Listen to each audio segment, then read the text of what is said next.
Hello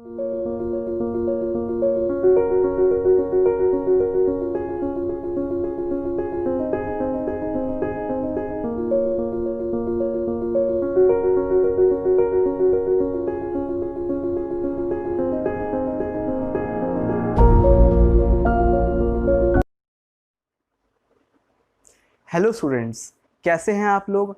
I hope you all are doing very good in your studies as well as in your life. I am Ismail Ansari. Welcome to Maven Learning. This is my first video on YouTube. Actually, this channel is created mainly for biology of class 11th, 12th and for NEET. I hope this channel will help you in gaining knowledge and enhance your performance in class 11th, 12th and NEET. Today we will start from human physiology. Human physiology में हम सब कुछ cover करेंगे. Digestive system, respiratory system, circulatory system, excretory system, locomotion and movement, nervous system, hormone and even जो 12th का जो chapter है human reproduction, उसको भी हम यहीं पे कवर करेंगे. Okay, so in human physiology we will discuss about digestive system. So human digestive system को हमने 2 पार्ट्स में डिवाइड किया है. Alimentary canal, it is also called gut, and the second is digestive glands. Alimentary canal आप समझ सकते हैं कि ये एक तरह का एक ट्यूब है जो एक्सटेंड होता है माउथ से एनस तक. ओके, सो माउथ जो है ये एंटीरियरली ओपन होता है. यहाँ पे आप देख सकते हैं एंटीरियरली मतलब होता है आगे की तरफ, है ना. एंटीरियरली ओपन होता है और एनस पोस्टीरियरली ओपन होता है. सो ये एक्सटेंड करता है alimentary canal from mouth to anus. Okay, now alimentary canal जो होता है आपके बॉडी के सेंट्रल एक्सिस पर होता है ये आपके. ओके, डाइजेस्टिव ग्लैंड्स में आपके मेनली 3 ग्लैंड्स हैं जो हम पढ़ेंगे. पहला है आपका सलाइवरी ग्लैंड, दूसरा है आपका liver and third is pancreas, जिसको हम डिस्कस करेंगे.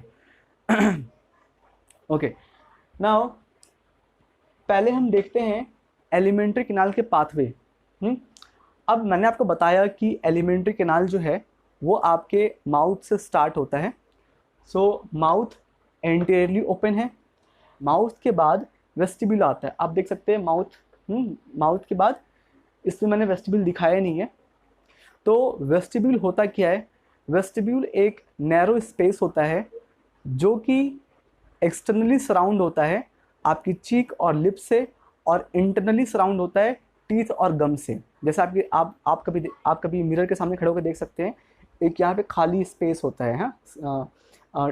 ये टीथ और लिप के बीच में एक खाली स्पेस होता है जिसे हम कहते हैं वेस्टिब्यूल कहते हैं. वेस्टिब्यूल के जस्ट अगर हम आगे बढ़ेंगे तो ये ओरल कैविटी आ जाता है. ठीक है, तो ये देख रहे हैं खाली स्पेस जो है ओरल कैविटी. कैविटी का मतलब होता है कोई खाली space. So oral cavity which is also called buccal cavity. Now थोड़ा हम ओरल कैविटी के बारे में देखते हैं. अब ओरल कैविटी का अगर हम ध्यान से देखें डायग्राम, ओरल कैविटी का जो टॉप है जिसे हम कहते हैं रूफ, और ये ओरल कैविटी का फ्लोर है. ओरल कैविटी के रूफ को हम बोलते हैं पैलेट. ठीक है, और पैलेट को 2 पार्ट्स में डिवाइड किया गया है, एंटीरियरली एंड पोस्टीरियरली. ओके, आप देख सकते हैं. तो एंटीरियरली जो है इसे हम बोलते हैं हार्ड पैलेट, और पोस्टीरियरली बोलते हैं सॉफ्ट पैलेट. हार्ड पैलेट क्यों बोलते हैं? हार्ड पैलेट इसलिए बोलते हैं क्योंकि उसके रूफ पर यहाँ पे एक बोन होता है जिसका नाम होता है पैलेटाइन बोन, इसलिए वो हार्ड होता है. और यहाँ पे बोन नहीं होता. ठीक है, तो ये आपको सॉफ्ट पैलेट हो गया. अब ये जो हार्ड पैलेट जो होता है, हार्ड पैलेट का जो एपिथीलियम होता है, उस एपिथीलियम में रिजेस बने होते हैं, और उस रिजेस का नाम होता है पैलेटाइन रुगी. ठीक है, या फिर इसको हम बोल सकते हैं ट्रांसवर्स रुगी भी बोल सकते हैं इसे हम. आई होप ये चीज़ आपको क्लियर हो रहा है. ओके, अब हम ओरल कैविटी की अगर हम फ्लोर की बात करें, तो फ्लोर पे आपके टीथ और टंग होते हैं. ओके, सो टंग को अगर आप ध्यान से अगर आप देखोगे कभी आप अपने आप को मिरर के सामने खड़े होकर के, तो आपको दिखेगा जो टंग होता है वो फ्लोर से अटैच होता है। तो उस अटैचमेंट का नाम क्या, उसे हम बोलते हैं लिंगुअल फ्रीनुलम। मतलब टंग जो होता है वो फ्लोर से अटैच होता है with the help of lingual frenulum. Lingual जो वर्ड है इसको हम यूज़ करते हैं टंग के लिए। हाँ, आपने सुना होगा लिंग्विस्टिक, है ना। लिंग्विस्टिक का मतलब है लैंग्वेज, राइट। तो लैंग्वेज आप कैसे बोलते हैं, आप अपना आप टंग यूज़ करते हैं। सो टंग के लिए आपका लिंगुअल हो गया, ठीक है। तो इसलिए जो टंग होता है वो फ्लोर से अटैच होता है with the help of lingual frenulum. ये क्लियर है आपको? अच्छा, ओरल, इसका जो नेक्स्ट वीडियो होगा मेरा वो ओरल कैविटी के ऊपर होगा, और उस वीडियो में मैं कवर करूंगा टीथ एंड टंग को डिटेल में, ठीक है। नाउ ओरल कैविटी के बाद आपका फेरिंग्स आ जाएगा। इसको हम बोलते हैं it is a common passage for both food and air. मतलब ये वो पैसेज होता है जिससे फूड भी पास करता है और एयर भी पास करता है। ये क्वेश्चन भी आपका नीट में आता है कि which of the following is the common passage for both food and air, then you have to tick pharynx. Okay, now pharynx को मैंने यहाँ पे 3 पार्ट्स में डिवाइड किया है on the basis of descriptive purpose. Okay, so अगर आप देखेंगे फेरिंग्स को मैंने 3 पार्ट में डिवाइड किया है। पहला आपका नेजोफेरिंग्स, दूसरा आपका ओरोफेरिंग्स, तीसरा आपका लेरिंगोफेरिंग्स। आप देख सकते हैं डायग्राम में, यहाँ मैंने मार्क किया है रेड कलर से, nasopharynx, oropharynx and laryngopharynx. Okay, तो नेजो, जैसा नाम से लग रहा है आपको, नेजो मतलब हो गया आपका नेजल। तो ये जो नेजोफेरिंग्स है ये नेजल पार्ट होता है फेरिंग्स का, ओरोफेरिंग्स ये ओरल पार्ट होता है फेरिंग्स का, और वो लेरिंजल पार्ट होता है फेरिंग्स का। तो अगर पहले हम इसकी बात करते हैं, नेजोफेरिंग्स की बात करते हैं। तो ये आपका, आप देख रहे हैं ये आपका नोज है, ये नोज है। नोज के जस्ट ये जो कैविटी है this is called nasal cavity. Nasal cavity के जस्ट अगर हम आगे बढ़ेंगे ये आपका होता है नेजोफेरिंग्स। सो बिहाइंड नेजल कैविटी, तो नेजोफेरिंग्स कहाँ पे होता है? नेजल कैविटी के बिहाइंड, पीछे, और above soft palate. Soft palate ये है आपका, सॉफ्ट पैलेट के जस्ट अबव देखिए आप, ठीक है। तो ये इसका लोकेशन है नेजोफेरिंग्स का, जो आपको ध्यान रखना है, ठीक है। अच्छा, नेजोफेरिंग्स के बाद आपका आता है ओरोफेरिंग्स। ओरोफेरिंग्स आपका इधर है, आप देख सकते हैं यहाँ पे। अब ये जो ओरोफेरिंग्स है lie behind oral cavity. Oral cavity ये आपका ओरल कैविटी है, ओरल कैविटी की जस्ट बिहाइंड यहाँ पे आपका क्या है? ओरोफेरिंग्स। अच्छा, मैं आपको एक चीज बताना भूल गया, ये जो सॉफ्ट पैलेट होता है, सॉफ्ट पैलेट जो होगा पोस्टीरियरली वो एक्सटेंड करेगा और वो हैंग हो जाएगा डाउनवर्डली। आप ये देख सकते हैं यहाँ मैंने बनाया हुआ है, इसे हम कहते हैं यूबुला, ठीक है। तो इसे हम कहते हैं यूबुला। अब यूबुला का एक बहुत इंपॉर्टेंट काम होता है, ये क्वेश्चन भी पूछते हैं कई बार। यूबुला क्या करता है? जब हम खाना खाते हैं, हाँ, माउथ के थ्रू खाना गया ओरल कैविटी में, तो जब हम खाना खाते हैं तो ये फूड के बैकवर्ड फ्लो को रोकता है। अगर ये नहीं रोकेगा तो हो सकता है फूड जो है वो इसोफेगस में जाने के बजाय वो कहाँ चले जाए? नेजल कैविटी में चले जाए, आपके नाक के अंदर चले जाए।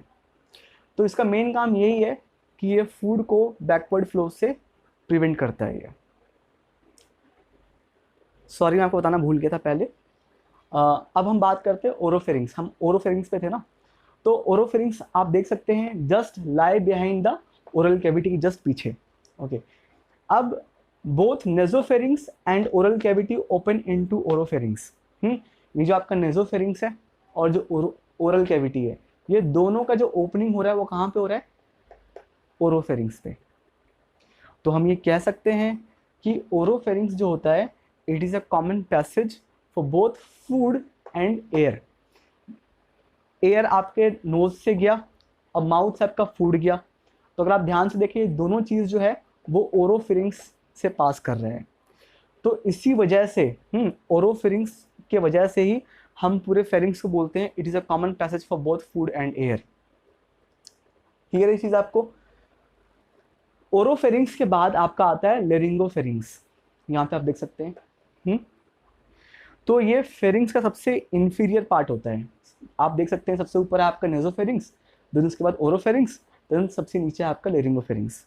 So most inferior portion of pharynx, ये फेरिंग्स का सबसे इंफीरियर पोर्शन होता है।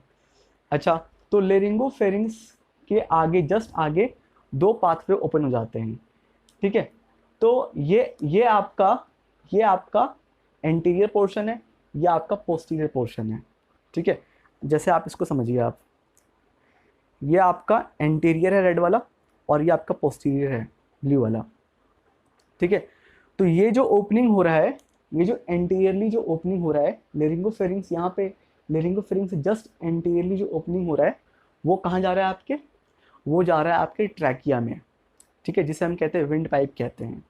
और पोस्टीरियरली जो हो रहा है वो कहाँ जा रहा है आपके इसोफेगस में जा रहा है, ठीक है, जिसको हम फूड पाइप भी बोलते हैं। तो अगर आप ध्यान से देखें तो laryngopharynx Leeds into oesophagus behind, जो लेरिंगोफेरिंग्स है वो बिहाइंड इधर जा रहा है इसोफेगस में, and into larynx in front, और सामने मतलब एंटीरियरली जो है वो कहाँ जा रहा है, लेरिंगोफेरिंग्स कहाँ पे ओपन हो रहा है, लेरिंग्स में, लेरिंग्स के बाद ट्रैकिया में जाएगा, ठीक है। आई होप ये चीज़ आपको क्लियर हो गया हो, ठीक है। एक चीज़ और आपको बताना चाहता हूँ मैं आपको, जब जब जब जैसे मैंने आपको बताया कि जो ओरोफेरिंग्स है, it is a common passage for both food and air. तो अब आगे जाने के बाद दोनों को, फूड और एयर को, दोनों को अलग करना है। तो यहाँ पे एपिग्लोटिस का बहुत इंपॉर्टेंट रोल है। आप देख रहे हो जो लेरिंग्स है यहाँ पे, लेरिंग्स का जो ओपनिंग है, इसका जो ये जो अपर्चर है, ये जो अपर्चर है, हाँ, इस अपर्चर को हम बोलते हैं ग्लॉटिस, ठीक है। इस ओपनिंग को क्या बोलते हैं, ग्लॉटिस। और ये जो ग्लॉटिस है एक फ्लैप लाइक स्ट्रक्चर से कवर है, कार्टिलेजिनस फ्लैप लाइक स्ट्रक्चर से कवर है, जिसे हम कहते हैं एपिग्लॉटिस, ठीक है। तो यहाँ पे इंपॉर्टेंट रोल ये है कि जब फूड और एयर जब यहाँ पर आता है, तो एपिग्लॉटिस जो होता है वो बंद हो जाता है, क्लोज हो जाता है। अब इससे क्या होगा, इससे ये होगा कि फूड जो होगा वो आपके विंड पाइप में यानी कि ट्रैकिया में एंटर नहीं कर पाएगा, और उसकी वजह से इस ट्रैकिया में एंटर करने के बजाय वो इसोफेगस में आ जाएगा। तो इसका मेन काम ये है कि फूड पार्टिकल्स को ट्रैकिया में एंटर नहीं करने देता है ये, ठीक है। तो ये चीज़ क्लियर हो गया आपको। फेरिंग्स के बाद इसोफेगस आता है। अब जैसे देख रहे हैं माउथ के बाद आपका ओरल कैविटी आया, ओरल कैविटी के बाद फेरिंग्स आया। ये डायग्राम मैंने चेंज कर दिया है। तो और फेरिंग्स इसमें ओपन हो रहा है इसोफेगस में, ठीक है। अब इसोफेगस का जो ओपनिंग होता है, ये देख रहे हैं आप ओपनिंग जहाँ पे ओपन हो रहा है, उसका जो अपर्चर होता है, उस इसोफेगस का जो अपर्चर होता है, उस अपर्चर को हम कहते हैं गलेट। हाँ, कोई गलेट कहता है, कोई कहता है गुलेट भी कहता है, प्रोनाउंसिएशन डिफरेंट है।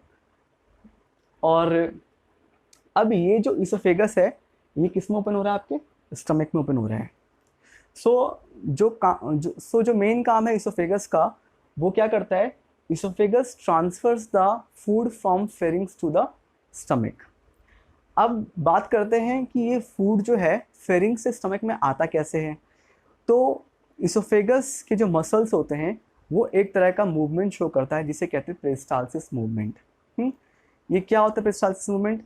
It is a movement which show rhythmic contraction and relaxation, ठीक है।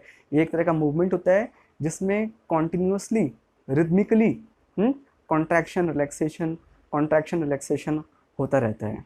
हाँ, और उस कॉन्ट्रैक्शन रिलैक्सेशन होने की वजह से फूड जो होता है वो स्टमक की तरफ आता है।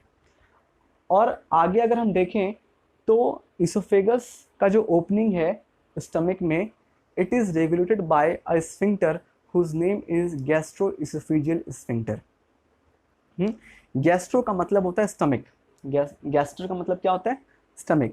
अब ये स्फिंक्टर कहाँ पर है, इसोफेगस और स्टमक यानी गैस्ट्रो के बीच में है, तो इस स्फिंक्टर का नाम क्या पड़ गया, गैस्ट्रो इसोफेजियल स्फिंक्टर। इसमें रटने का नहीं है, आप बस ये देखिए कि स्फिंक्टर कहाँ पर प्रेजेंट है ना। स्टमक में गैस्ट्रो में है, गैस्ट्रो और इसोफेगस के बीच में है, तो इसलिए क्या नाम पड़ गया, गैस्ट्रो इसोफेजियल स्फिंक्टर। तो ये रेगुलेट करता है इसोफेगस के ओपनिंग को स्टमक में। अब स्टमक के 3 पार्ट होते हैं, फंडस, कार्डियक एंड पाइलोरिक। ये जो ओपनिंग है इसोफेगस का, उसका ओपनिंग स्टमक में कार्डियक पार्ट में हो रहा है। अब इस स्टमक का जो कार्डियक पोर्शन है, इसका नाम कार्डियक क्यों पड़ा, कार्डियक इसलिए पड़ा क्योंकि ये पोर्शन जो है, ये जो पार्ट है, ये हार्ट के पास है, हार्ट के नज़दीक है। और आप सब जानते हैं कार्डियो का मतलब होता है हार्ट। ओके, अब ये जो स्टमक है, स्टमक के जो मसल्स होते हैं, वो भी एक तरह का मूवमेंट शो करता है, जिसे हम कहते हैं चर्निंग मूवमेंट कहते हैं। चर्निंग मूवमेंट एक तरह का स्क्वीजिंग इफेक्ट शो करता है। जो फूड इसोफेगस से स्टमक में आया है, उस स्क्वीजिंग इफेक्ट की वजह से फूड जो है पार्शली डाइजेस्ट होता है और वो गैस्ट्रिक जूस के साथ मिक्सअप हो जाता है thoroughly. Okay okay, now the opening of stomach in small intestine is guarded by a sphincter whose name is pyloric sphincter। ठीक है, अब ये बहुत आसान है नाम रखना, क्योंकि जो थर्ड पार्ट है स्टमक का, उसे हम कहते हैं पाइलोरिक, और उस पाइलोरिक के पास में ही ये स्फिंक्टर है, इसलिए इसका नाम पड़ गया पाइलोरिक स्फिंक्टर। ठीक है, तो अब ये जो ओपनिंग है स्टमक का, स्मॉल इंटेस्टाइन के किस पार्ट में ओपन होता है, स्मॉल इंटेस्टाइन के 3 पार्ट होते हैं, डुओडेनम, जेजुनम, इलियम। तो जो ओपनिंग है स्टमक का, वो आपका डुओडेनम में ओपन होता है, जो कि सी लाइक स्ट्रक्चर आपको नजर आ रहा है ना, सी लाइक स्ट्रक्चर। और इस स्फिंक्टर का नाम पता है आपको, पाइलोरिक। ओके, नाउ ये जो आप देख रहे हो डुओडेनम के बीच में एक लीफ लाइक स्ट्रक्चर आपको नजर आ रहा होगा। इसे हम कहते हैं पैंक्रियस। ये आपका ग्लैंड है, इसको हम डिस्कस करेंगे। ठीक है, पैंक्रियस। और आप देख रहे हो जस्ट डुओडेनम के अबव एक और ग्लैंड है, इसका नाम है liver. It is the largest gland of your body. ये सब आपको ये पता है आपको, है ना। अब ये जो लिवर के अंदर एक ये शेप दिख रहा है आपको, इसका नाम है गॉल ब्लैडर।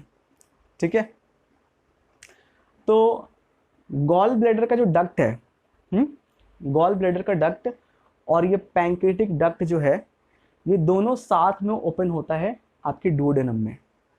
ठीक है, इसको हम पढ़ेंगे जब हम ग्लैंड्स को हम डिस्कस करेंगे, तब हम वहाँ पे डिटेल में डिस्कस करेंगे। अभी आप बस इतना देखिए कि जो गॉल ब्लैडर का जो डक्ट होता है और जो पैंक्रेटिक डक्ट है, ये दोनों साथ में ओपन हो रहे हैं आपके डुओडेनम में।